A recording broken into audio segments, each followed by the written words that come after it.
We know Adolf Hitler as the incarnation of evil. Und niemals verzagen und niemals verzweifeln. The architect of the destruction of Europe. The man responsible for the bloodiest crimes in history. Und ich glaube nicht, dass die Gegner, die damals noch gelacht haben, heute auch noch lachen. He rose to power portraying himself as the savior of the German people. But what lay behind this facade? In 1943, at the height of the war, the American Secret Service tried to get inside the mind of the Führer. They ordered a team of Harvard psychologists to put together a top-secret psychological profile of Hitler to try and work out what he might do next.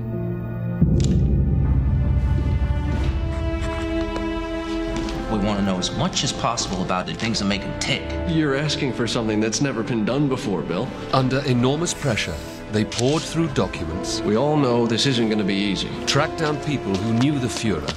His long, sallow face was contorted, and tears flowed from his eyes. And argued about what it all meant. But you can't say that. All right, all right. They recorded every word of this investigation in detail. As you got older, infantile sexual feelings were probably quite prominent in this relationship. And what they discovered was shocking. She said she'd be glad to sleep with him if that was all he wanted. A disturbing cocktail of abuse, obsession, and sexual perversion. And on this basis, the American psychologists made a series of amazingly accurate predictions about Hitler's future conduct. 2 years before the end of the war. Did that mean they had succeeded in getting inside the mind of Adolf Hitler?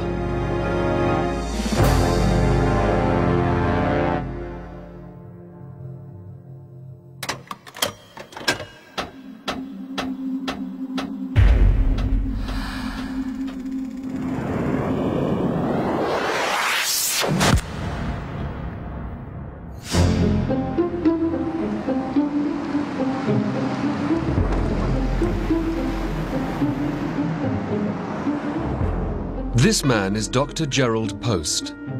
He is an internationally renowned expert in the discipline of political profiling. He has analyzed more political leaders than anyone else in the world. He worked for the CIA in the 70s, setting up their first publicly acknowledged profiling unit. This is it. Yeah. Fantastic. And the psychological profile of Adolf Hitler is where it all started. Well, in many ways, it's like the holy grail for my field.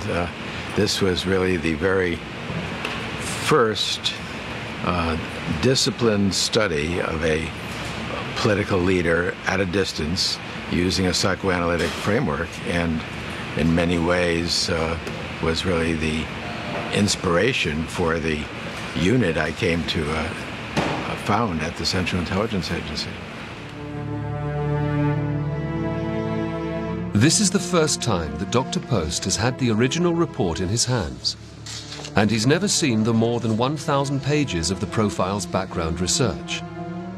This isn't just an opportunity for Post to revisit the past. It's also a chance to see if the analysis of Hitler's troubled mind stands up to modern scrutiny.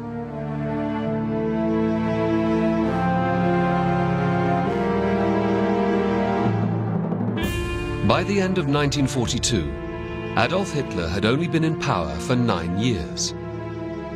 In that decade, he had transformed Germany, and his armies had swept all before them in Europe.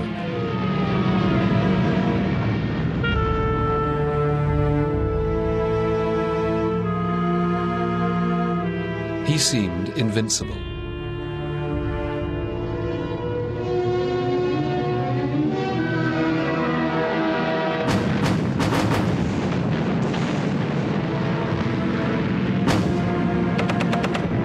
But defeat at Stalingrad in January 1943 signaled the beginning of the end for Hitler's dreams of a 1,000-year Reich. In 2 years, it would be all over. Yet that's not something the Allies could have predicted in the winter of 1943.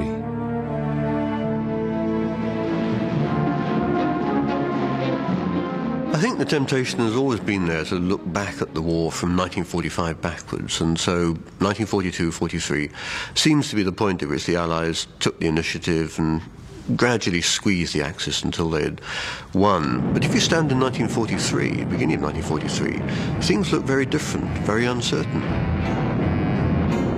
The German army is deep in Russia. Allied shipping is under severe submarine threat. In 1943, it was by no means certain that the war would be finished in 2 years. By no means certain the Allies would win. The Allies also feared that Hitler was on the verge of taking the war to another level.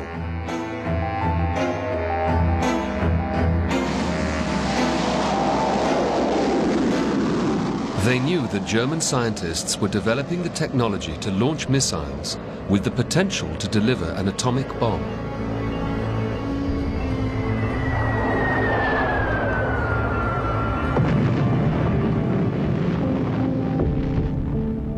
For the Allies, it's clearly very important to understand what makes Hitler tick, because this might be the man who finally says yes to biological weapons, or weapons of mass destruction, as we call them now.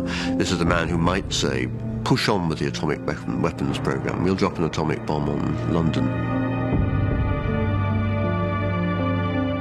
You can't be sure, given everything that Hitler's done up to now, quite how this man is going to behave.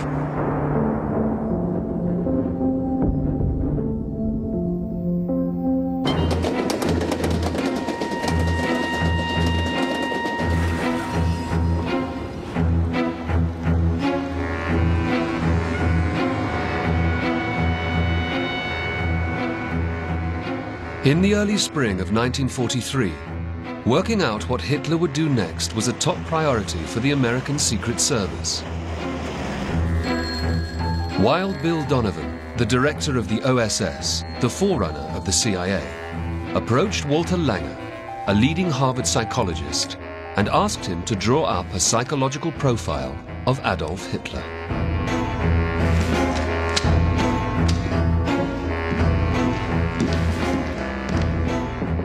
Lange recorded the details of that fateful conversation.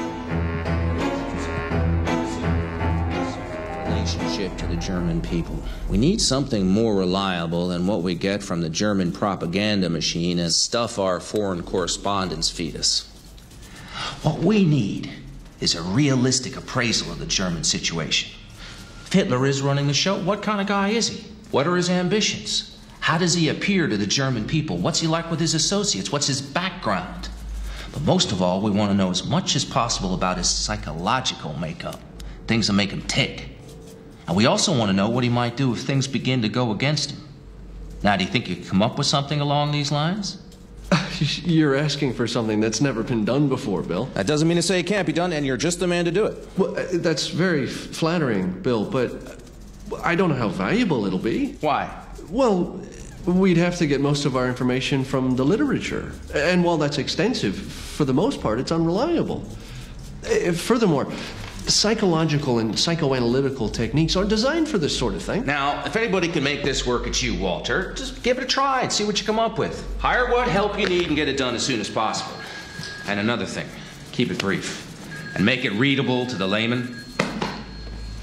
Wird heute Deutschland in stolzer Freude seine Söhne in euch agieren sehen.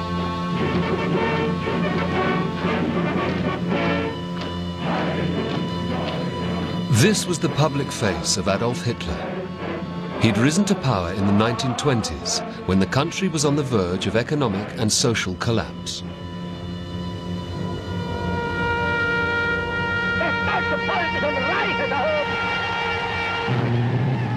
He pledged to revitalize and rebuild Germany, and this was a message that the German people were desperate to hear.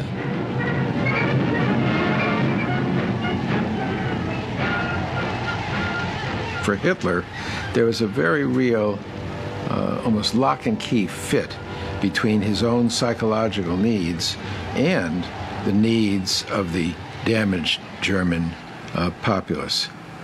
They each gave to each other something that made this more powerful in either the leader or the followers independently. For a long time, historians were prone to see Hitler as an aberration, an extraordinary Pied Piper who suddenly turned up in Germany, played his pipe, and the Germans followed blindly behind him. Almost all the recent history, though, of the Third Reich has shown the extent to which Hitler, in very important ways, represented much of German society, represented German values, that he was leading a nationalist revolution as much as causing one. And I think that that's made it possible for us to place Hitler more realistically in the context of German history, and not to see him as some kind of alien figure who was suddenly foisted onto German people.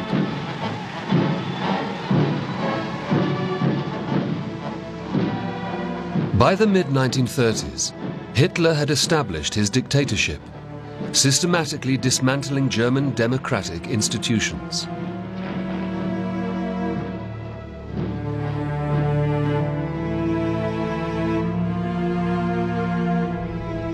What Lange was looking for was the private man behind the public face. He was trying to find the deep roots of Hitler's rages and hatreds. Hi, welcome. Thank you for coming. Thanks. Good to see you. Good to see you again. Under enormous time pressures, he needed help. He put together a small team of psychologists and researchers. We all know this isn't going to be easy. All we're going to get is a mass of raw material. It's been gathered from innumerable sources. None of it's going to be firsthand, and none of it's going to be obtained under the controlled conditions of personal psychoanalysis. We can't put Hitler on the couch. Furthermore, it's almost a foregone conclusion that a lot of the information we're going to dig up is going to prove to be untrustworthy and irrelevant. It's a challenge. But we've got no alternative. Now, tell me about your mother. All of this research was analyzed through the lens of Freudianism. The business of psychology has boomed in the second half of the 20th century, spawning a panoply of different analytical approaches. But in America, in 1943, one particular version of Freudianism dominated, a version which placed heavy emphasis on childhood experiences. It seemed like Mom spent most of her time helping Dad with his business. I guess she didn't have much time left over for me, even when I was sick. For Freud, the personality was constructed in childhood. This, for him, was the crucible where all humans were made. The problem for Lange and his team was that Hitler had been very careful to virtually obliterate his past. They'd very little to go on. What they did know was that Hitler had 3 brothers who all died young, and 2 sisters. They were also aware that his father was a drunken brute who beat the young Adolf regularly. And, for Lange, that would almost certainly have a significant effect on Hitler's psyche. Under such circumstances, the child becomes confused and is unable to identify himself with a clear-cut pattern that he can use as a guide for his own adjustment. Not only is this a severe handicap in itself, but in addition, the child is given a distorted picture of the world around him and the nature of the people in it. The void is created in childhood. It represents what we've come to call the wounded self. And in Hitler's case, we really have to go back several generations to be understanding what was so troubling to this man. He described a very sadistic father, Alois, 22 years older than his mother, who was violent with the children, would beat the dog until it urinated, at one point left Hitler for dead after a savage beating. Lange suspected that Hitler's abusive father would drive him into the arms of his mother, which would have profound psychological consequences. Lange was presented with an opportunity to test this theory when he tracked down the Hitler family doctor in New York. His name was Dr. Eduard Bloch. He was Jewish and had escaped from Austria when the Nazis annexed the country in 1938. Did Hitler have any medical problems? Oh, I only treated him for minor colds, of course, measles. He was a weak child.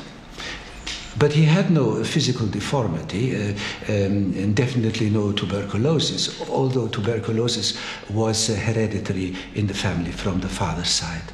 Well, I suppose if that's the case, you can't have known him very well. On the contrary, I was the Hitler family doctor. I got to know them all very well when I was treating his mother for breast cancer. I gave her an injection every day. What was Hitler like with his mother? Well, I have to say that the relationship between a mother and son, their reciprocal adoration, was unusual. How did this manifest itself? When I summoned Hitler and his two sisters, who were married, they didn't live at home, when I summoned them to my office to tell them their mother was gravely ill with no hope of recovery, his reaction to this news was touching.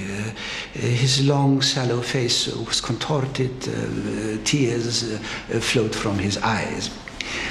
The girls, on the other hand, received the news with calm, reserve. Only then did I realize the magnitude of the relationship that existed between mother and son. When his mother finally died of breast cancer, Dr. Bloch was amazed at Hitler's reaction. In the practice of my profession, it is, of course, quite natural that I should have witnessed many scenes such as this one. Yet none has left me with quite the same impression. In all my career, I have never seen anyone so prostrate with grief as Adolf Hitler.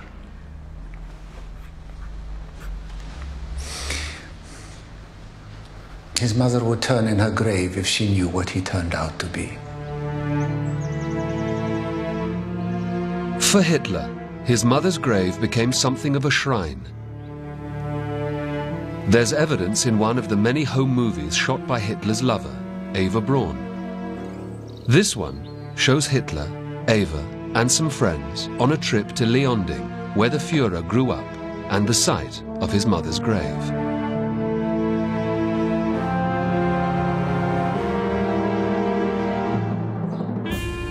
Her son covered the tombstone in Nazi icons and memorabilia.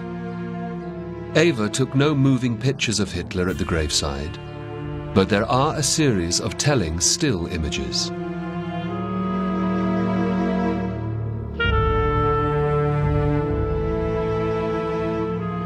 Every scrap of evidence indicates there was an extremely strong attachment between Hitler and his mother. This was due in part to the fact that she had lost 2 or possibly 3 children before Adolf was born. And since he too was frail as a child, it's natural that she'd do everything in her power to guard against the recurrence of her earlier tragedy. And the result was that she catered to his whims, even to the point of spoiling him, and that she was overprotective in her attitude toward him.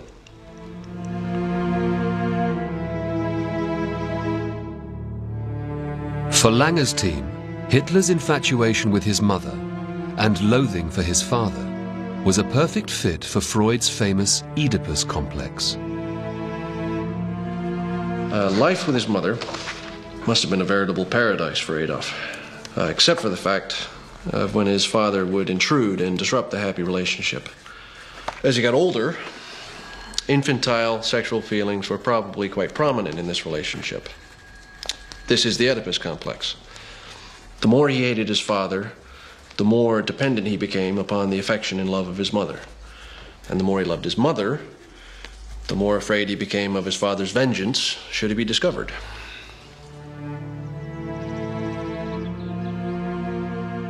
Every little boy, as he is desperately wanting the total love of his mother, comes to see his father as a rival.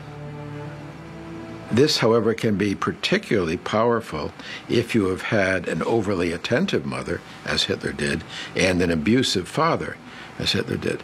But with that abuse of authority, there is on the one hand the wish to get rid of him, but on the other hand the fear of his power, which is represented in the so-called castration complex. For a Freudian like Langer, this extreme castration anxiety could manifest itself in adulthood in the fear of syphilis. Freud even had a name for it: syphiliphobia. Throughout Mein Kampf, he comes back to the topic of syphilis again and again, and spends almost an entire chapter describing its horrors. In almost all cases, we find that a fear of this sort is rooted in a fear of genital injury during childhood.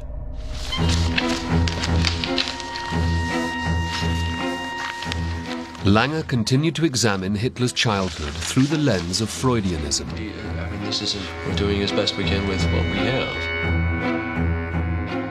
For the father of psychology, there were 5 clearly delineated stages of growing up. And what Langer was looking for was signs that one of the stages had gone wrong. Because, according to Freud, if they did, there would be profound psychological consequences. Dr. Bloch provided corroborating evidence for this theory. Hitler and his mother lived in a rented apartment. It was a small place, rather poor. My predominant impression of this simple furnished apartment was its cleanliness. Oh, it glistened. Not a speck of dirt on the chairs or the tables, not a stray fleck of mud on the scrubbed floor, not a smudge on the panes of the windows. Frau Hitler was a superb housekeeper. Hitler's mother's obsessive cleanliness was significant for Langer. It indicated that the toilet training phase of Hitler's childhood might have gone wrong. Now, you can't say that. All right, all right. Well, how about this? From what we know about his mother's excessive cleanliness and tidiness, we may assume she employed rather stringent measures during the toilet training period of the children.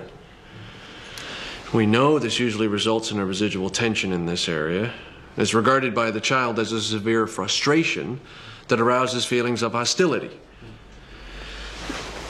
Now, this facilitates an alliance with his infantile aggression that finds an avenue for expression through anal activities and fantasies. These usually center around soiling, humiliation, and destruction, and form the basis of a sadistic character. Aber dass die Partei weiterleben wird, das weiß ich, und dass über alle Personen, über Schwache und Starke hinweg die Zukunft der deutschen Nation erfolgreich gestalten wird, das glaube ich und das weiß ich.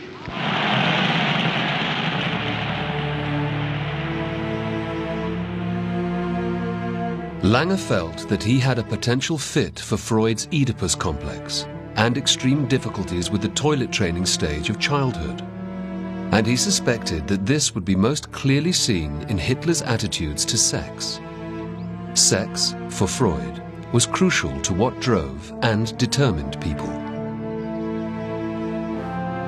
And in Freudian analysis, an anally retentive personality might well appear apparently disinterested in sex or asexual. According to the man who ran the Berghof, Hitler's stunning Alpine retreat, Hitler and his lover, Eva Braun, were never physically intimate. My wife was always very curious, as was I, and she often did Hitler's washing. And the first thing she always did was to check if there had been any sexual activity. But there was never any evidence. My wife checked the sheets and there were no signs of sexual activity, none. And if we had private conversations with the chambermaids, they said the same. No traces could ever be found. Niemals, nirgends. Niemals.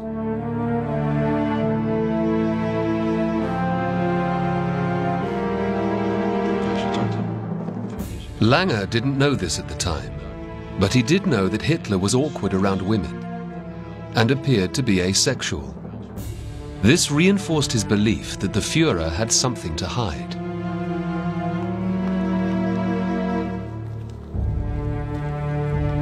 I think it's important to think of individuals in layers.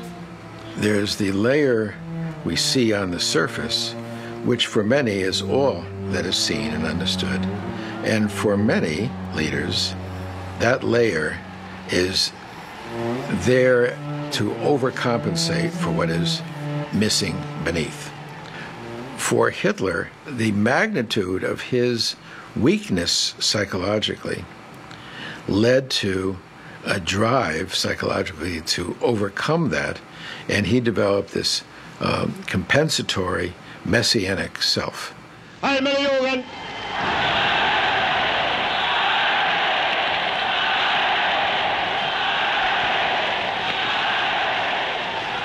again, that's a surface picture on top of this empty self beneath, this wounded self from that rather cruel childhood. But Langer didn't believe that Hitler could keep this weak, empty side of his personality permanently hidden. Following his version of Freud, he knew where to look. He suspected that it would express itself sexually.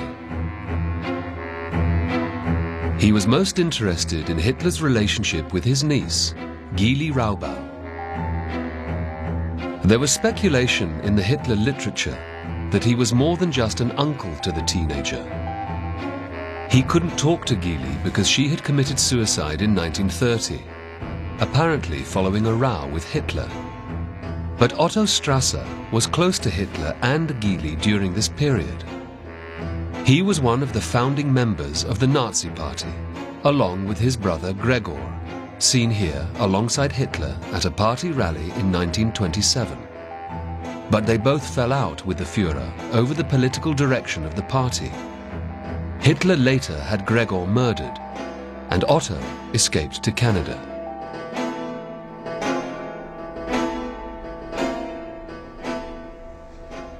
You knew Gyli Raubal? Yes, I knew her very well. I took her out a few times. And how did her uncle Adolf react? He got very jealous when he found out. He finally forbade me from having any further contact with Gyli. Did you see her again? Yes. One morning she appeared at my apartment in Munich, very upset. I let her in and tried to quieten her down. But all I could get out of her was that she didn't know what to do with her uncle. What did she mean?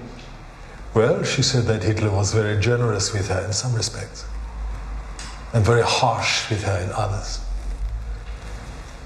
And he frequently locked her up for long periods of time because she refused to do what he told her. And what did you say? I said to her, why don't you just sleep with him? What difference does it make if he's your uncle? What did she say? She said she'd be glad to sleep with him if that was all he wanted. But that she couldn't go through another performance again. I asked her what she meant. Well, she wouldn't tell me. I kept on asking, and finally she gave in. What was the nature of this performance? Well, she said that Hitler made her undress while he lay on the floor. Then she would have to squat down over his face while he examined her at close range. And this made him very excited. When his excitement reached its peak, he demanded that she urinate on him. And that gave him his sexual pleasure. Gyli said that she found the whole performance extremely disgusting. And although it was sexually stimulating for Hitler, it gave her no gratification whatsoever.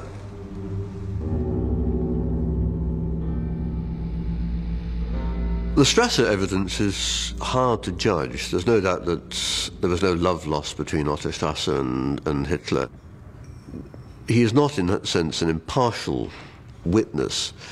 And the other problem, of course, is that we need a great deal more evidence which is going to be very hard to get, to be certain that the thing he's saying is not just one of those titillating rumours which people spread about Hitler and all the stuff about Hitler's homosexuality and so on, his sexual perversions. This was a kind of libel, if you like, which was more widespread in the 1930s perhaps than we might realise. What's interesting about Strasser's material is it served to confirm analytic hunches that Langer had. It made sense psychologically. In the act of being subject in his perversion to being really sexually humiliated by a woman, that represented the unmasked wish to surrender, capitulate, be seen as a weak man against which he was forcefully quarreling psychologically and in his power, the power of the will. This was central for him. This was the highly potent, powerful leader. But underneath that was this man who was desperately weak and desperately afraid, and afraid of and yet seeking submission and capitulation. Langer believed that Hitler found a way to deal with the terrible psychological consequences of his perversion by adapting a political ideology which was a prevalent and powerful part of mainstream European culture: anti-Semitism. Hitler's outstanding defense mechanism is one commonly called projection. It's a technique by which the ego of an individual defends itself against unpleasant impulses, tendencies, or characteristics by denying their existence in himself while attributing them to others. From a psychological point of view, it's not too far-fetched to suppose that as the perversion developed and became more disgusting to Hitler's ego, its demands were disowned and projected upon the Jew. At this time in 1943, Langer had no idea that Hitler's anti-Semitism would create the horrors of the Holocaust.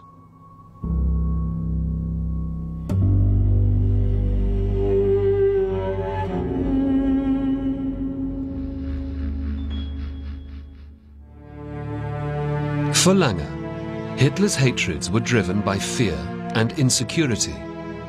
Yet the Führer appeared to possess an almost superhuman self-confidence. The explanation for this apparent contradiction once again lay in Hitler's childhood. As Dr. Bloch confirmed, Hitler was a weak, frail little boy.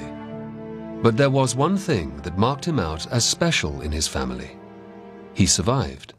His 3 brothers didn't. They all died young. And that allowed Langer to make an important clinical deduction. The thought of death is inconceivable to small children. But in Hitler's case, it was a living issue. And the fears of his mother, that she might lose him as well, were in all likelihood communicated to him. And what does this mean for Hitler? Well, in his immature way, he probably wondered why the others had died, while he continued to live. And it is natural for a child to draw the conclusion that he would be favored in some way, or that he was chosen to live for a particular purpose, that he was under divine protection. Vor uns liegt Deutschland, in uns marschiert Deutschland und hinter uns kommt Deutschland.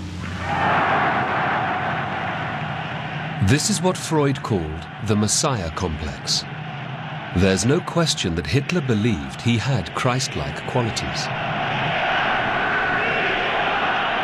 It's really very important to understand Hitler, the Messiah, Hitler, the Savior. Indeed, he relished when people say, Heil Hitler, the Savior of the German people. And he identified, in fact, with Christ, but not Christ, the nurturing, loving Christ that we know of, Christ the fighter who had to fight against the Jews to keep from being destroyed.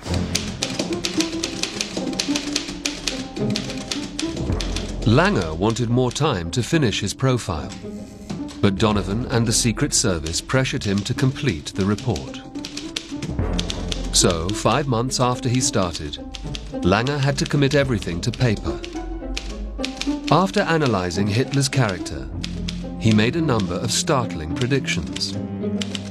He said that as the war went against him, Hitler would become more neurotic, and his famous rages would intensify and become more frequent. He also predicted that there would be an assassination attempt by the disaffected officer corps. A year after the report was completed, von Stauffenberg, a colonel in Hitler's staff, tried to murder the Führer by placing a bomb under his table at his Eastern Front headquarters. The bomb-blasted room where an explosion nearly got Hitler. See's Nazi film pictures the scene. German generals plotted to kill the arch-war criminal and make peace, but Hitler was late in arriving here, and in the bomb burst he was only injured. Hitler survived, and von Stauffenberg and the other plotters were rounded up and executed. But Langer also made a number of more psychologically profound predictions. His public appearances will become less and less because he is unable to face a critical audience. On the face of it, this prediction seems illogical. Hitler exploited the propaganda benefits of encouraging a cult of personality. It might therefore seem reasonable to expect that when the country's back was against the wall, he'd be out rousing the troops. In fact, Hitler did the exact opposite. He became more reclusive, just as Langer predicted. On the other hand, Winston Churchill made a point of being visible when the war was going against him. I think it's really quite important to distinguish Churchill from Hitler psychologically. He had the capacity to rouse the nation at its darkest hour, but never seeing such a total identity with the nation that an attack upon the nation diminished him. And what we saw with Hitler, who was carrying within him this messianic self-concept, where history had written his role to be the most important leader in the world, when evidence started coming back that was undeniable, that this was not to be, that the tide had turned, this was quite shattering for him. Because don't forget, that messianic self-concept was the compensatory overlay for the profound void within.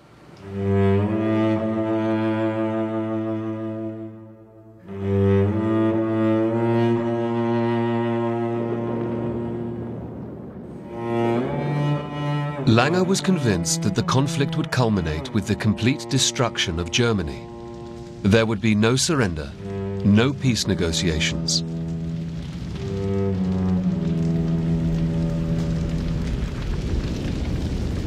The course he will follow will almost certainly be the one that seems to be the surest road to immortality, and that, at the same time, wreaks the greatest vengeance on a world he despises.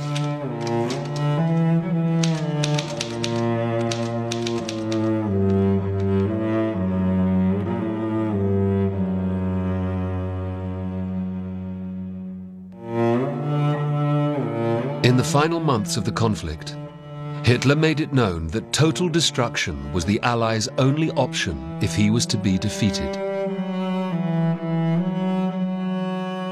Langer's prediction that Hitler will bring Germany crumbling down around him does, of course, turn out literally to be right, because in the last weeks of the war, Hitler issues his famous scorched earth directive, where the party and the military have to destroy everything. The Allies mustn't get anything. He doesn't mind now about the German people. The German people will starve. I mean, they've let him down. In this sense, I mean, Langer is right, that here is somebody who only really thinks in black and white, life and death. And if you lose the struggle of the races, if you lose the struggle for existence, you don't deserve anything else. Now, whether this is something driven by the nature of Hitler's own psyche, whether this is something which would only have happened with him and not with somebody else, well, that's probably right, but then nobody pretends that Hitler was in any sense a normal politician. Langer then made a final prediction about the fate of the Führer. From what we know of his psychology, the most likely possibility is that he will commit suicide. It's probably true that he has an inordinate fear of death, but being a psychopath, he could undoubtedly screw himself up into the Superman character and perform the deed. Remarkably, Langer made this prediction 2 years before the war ended.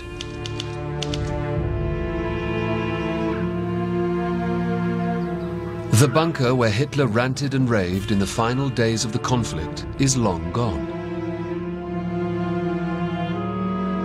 It was here that Hitler took his own life. With the Russians swarming all over Berlin, he sat with Eva Braun, who he'd finally married the day before. As he bit down on a cyanide pill, he simultaneously shot himself through the head. His body was carried out into the bombed-out garden, doused in petrol, burned, and then buried.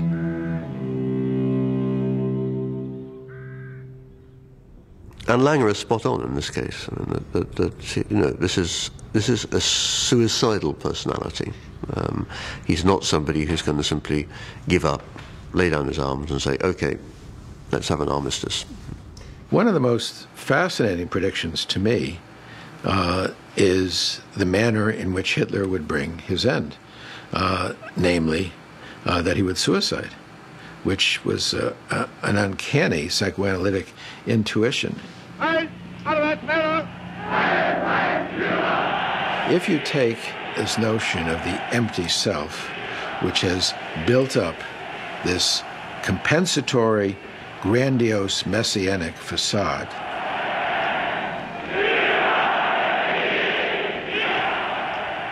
what happens when that facade is shattered?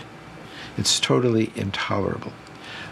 And this is really, I believe, what Langer was conjecturing, that if his dream of total glory, of total power, were to fail, and that facade of grandiosity was to shatter, underneath this, that empty self would emerge, and that was intolerable for Hitler, and he had to kill himself rather than be confronted by this total shame and total humiliation.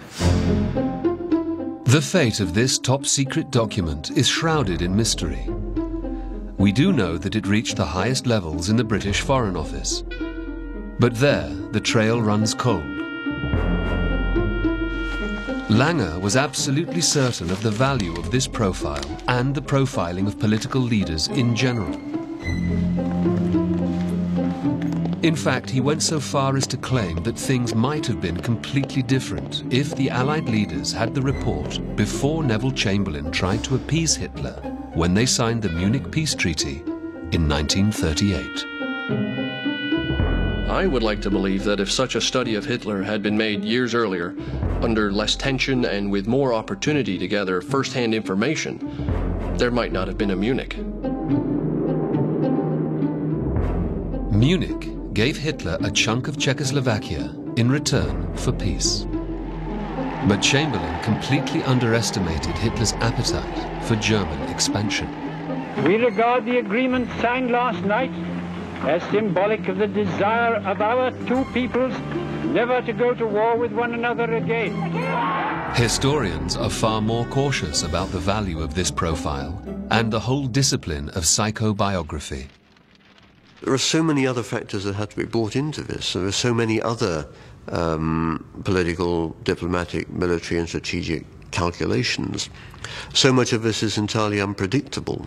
The war in 1939, for example, Hitler thought he was just going to be fighting the Poles. All along he thought he wasn't going to fight Britain and France. And suddenly at the last minute the crisis becomes a crisis of European war, not just a crisis of war between Germany and Poland.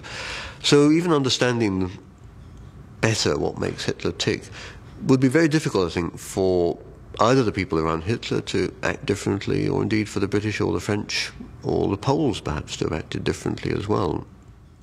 Dr. Gerald Post has no doubts about the value of psychological profiling.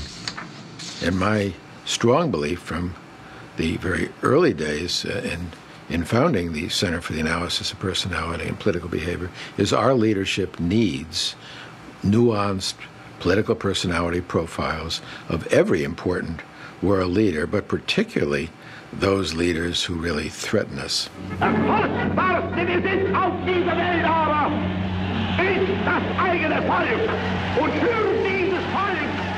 Walter Langer's work predicted the end of Adolf Hitler. But he had no idea that he'd started a whole new discipline in the CIA, the science of the political profile. We must understand the leaders we're contending with. You can't deter optimally a leader you don't understand.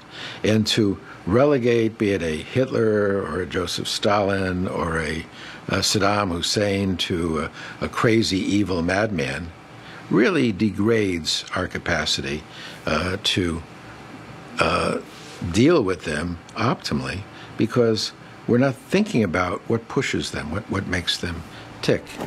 The government of the United States agrees. Since Dr. Post founded his unit, the CIA has profiled every important world leader, up to and including Saddam Hussein.